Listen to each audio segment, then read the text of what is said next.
Hey there guys, it's the Ramos Online here, and I wanted to do this discussion with Verlis, but he is absolutely shattered from attending the Super Smash Bros. Into Thingamajiggy everywhere he lives. So I'm doing this alone, and I am talking about the new things that we now know about ORAS. The first one being Mega Sableye, and what this means for ORAS.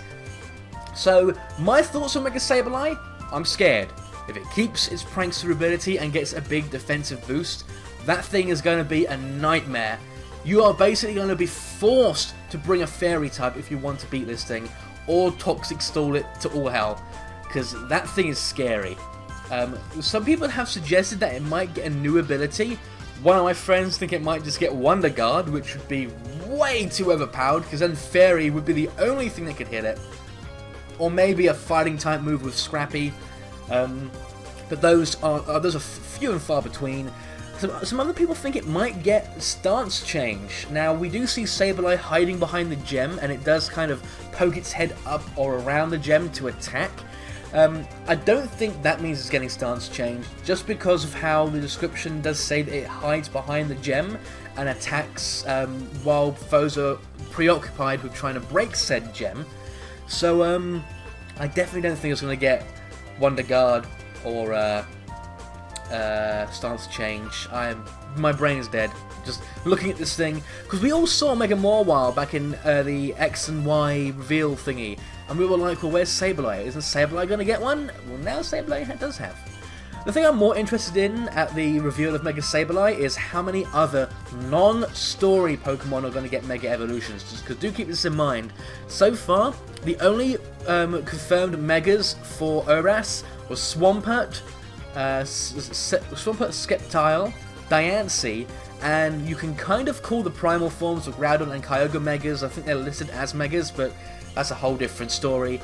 And they're all story-based Pokemon, so, you know, they kind of got off the hook because Blaziken got a Mega in X and Y. But now we have Sableye, which is not story-based, so what could this mean? Who else is going to get Mega Evolutions? Me and Verlis actually did a discussion. I think I'm going to upload it on my channel later on today, about how we thought that maybe there's going to be Mega Camerupt and Mega Sharpedo. I also think that Ludicolo and Shiftry could get Mega Evolutions. So could Flygon and Milotic. And seeing Mega Sableye there just kind of confirms in my mind that we are going to see other non-story based Pokemon getting Megas. So that's sort of my thoughts on Mega Sableye, and we're going to move on now to the next trailer. So going on to the next trailer, which was released today, I think, we get to see more of what Hoenn will look like in 3D. We can also see right there's a Pokemart. Now, Pokemarts back in Gen 3 were separate from Pokemon Centers, and they seem to be keeping that for the remakes here. They also show us some of the starters we'll be getting, which is obviously Treecko, Torchic, and Mudkip. They also show us their Mega Evolutions again, but the thing I'm most attracted to is there seems to be a slightly new special effect for Mega Evolution. Maybe the camera is zoomed out a bit more, I'm not entirely sure, but it definitely looks higher quality, if anything. We get to see, obviously, Mega Swampert, Mega Sceptile, and Mega Blaziken. Interesting that Mega Blaziken goes to Brave Bird there, probably because they know that it is the only super effective move it will have against Mega Sceptile, because it will gain the Dragon typing, which will make it neutral to Fire. Now, this part here you're about to see really bugs me. I'm actually going to pause the video here so you can see. Team Aqua and Team Magma will just have static images for their grunts. Not sure if this is going to be the same for their admins. We already know the leaders have 3D models, but going from a Team Flare having 3D models for their villainous characters and these two evil teams do not, I'm wondering why that is. Was it too much work to animate the other trainers?